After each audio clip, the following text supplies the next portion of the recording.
Welcome to the Long Road. I'm Joel and Christy. I'm Joel. And I'm Christy. And we want to welcome all of you who are watching on YouTube or also those who are listening from the podcast playlist.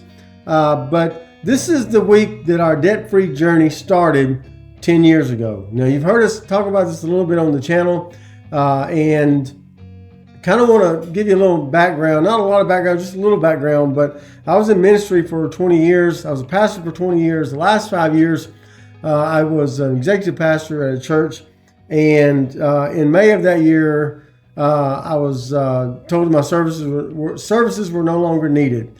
And so that really set in motion our debt-free journey. It kind of started a few months before that, but it really got started that day when I was unemployed and we lost my income. But today we want to talk about what has changed over the last 10 years. Go ahead with number one. All right, number one is, I'm going to state the obvious with the first one. Be sure to stick around. We have 5 things that we're going to talk about, and the 5th one is a huge one that's going to probably surprise you a little bit, maybe. But the first one is our finances obviously have changed in 10 years. At the time, we had car notes, credit card debt, and a mortgage. We no longer have credit card debt. We no longer have car notes. We own our cars straight out. Yep. And also, we don't have a mortgage. We actually sold our house a couple of years after that event to move. And when we did, we used the profit of that sale to finish off paying the debts that we had. Yep. So we don't owe anyone anything like that anymore. There's no,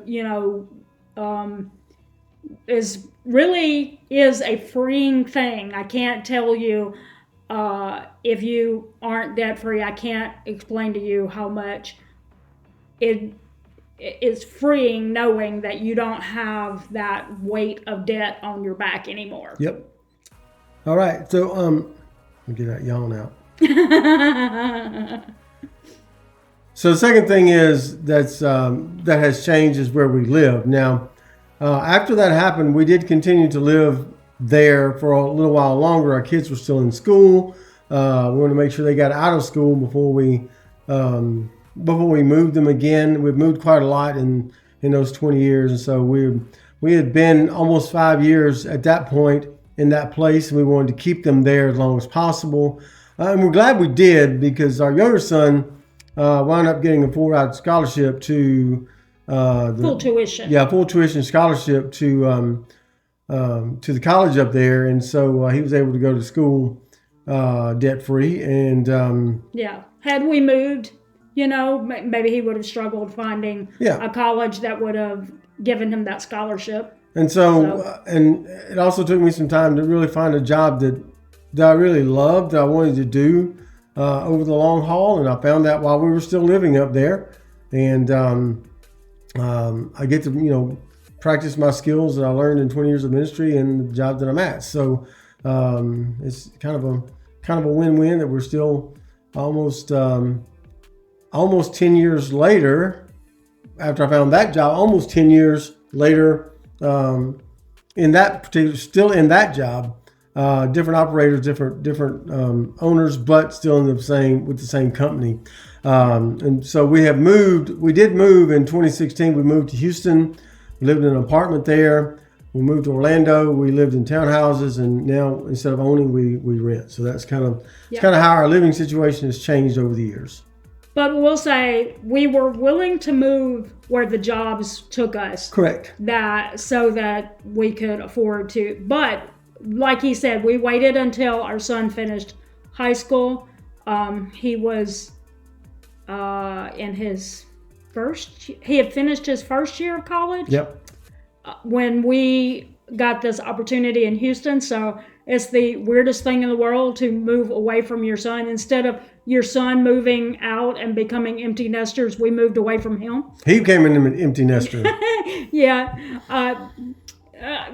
He didn't spend much time being alone though, because he had a girlfriend and ended up marrying her, and he had her family and stuff. So he was fine, but it was still hard driving away from your son and leaving him in college. It's a very strange feeling. Our other son moved with us, and So that was a little bit easier for us. Yeah, a little bit, but it's still hard to leave one behind.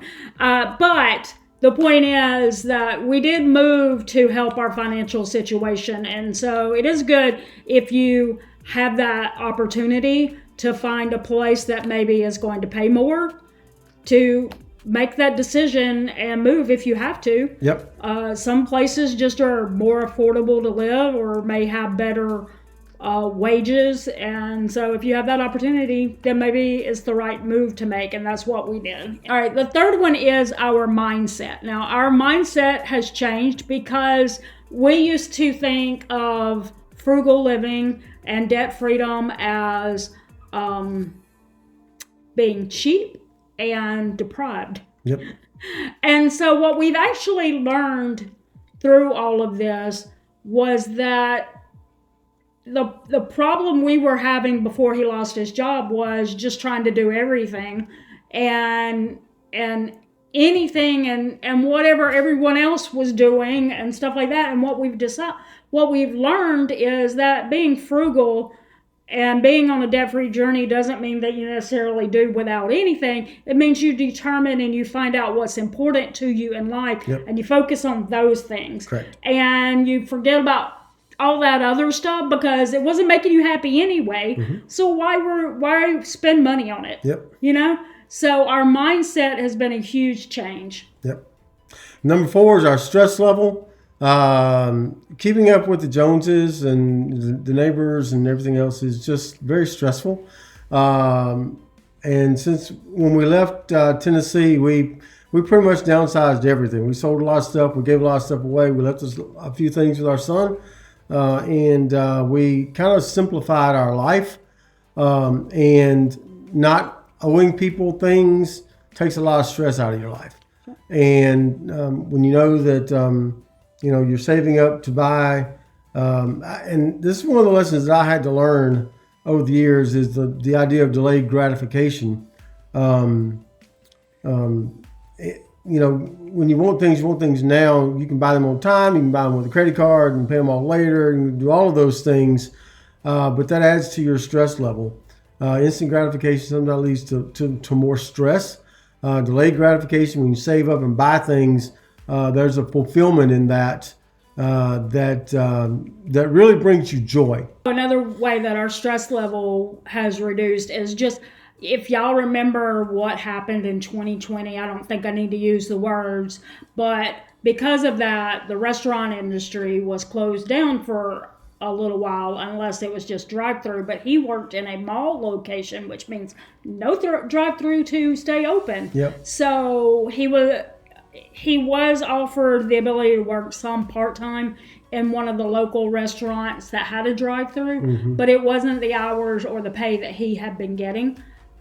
And because we were now debt-free and had started building an emergency fund and stuff, it wasn't as stressful as it was the first time he lost his job, because we had money built in. We were living a month in advance because we used YNAB. We also had some of our emergency fund built up, and he was still getting some part-time work. So between all that, we never fell behind. Yep. And then also just random things along, like this past week we found out the wheel bearing. Yeah, the wheel bearings in one of our back tires had gone out. I mean, it was going out anyway.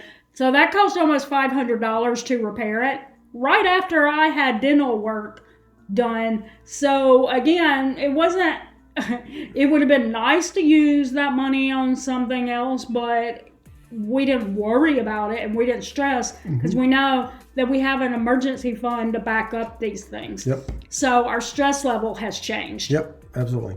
All right, so our fifth one is, and this one may or may not surprise you, but here we go. Our marriage. Yep. And some of y'all, have said, oh, y'all seem to get along so well and you do everything together and stuff like that. And we do a lot of things together, but before Joel lost his job, we didn't do a lot together. He worked a lot, and he was also working on a doctoral degree.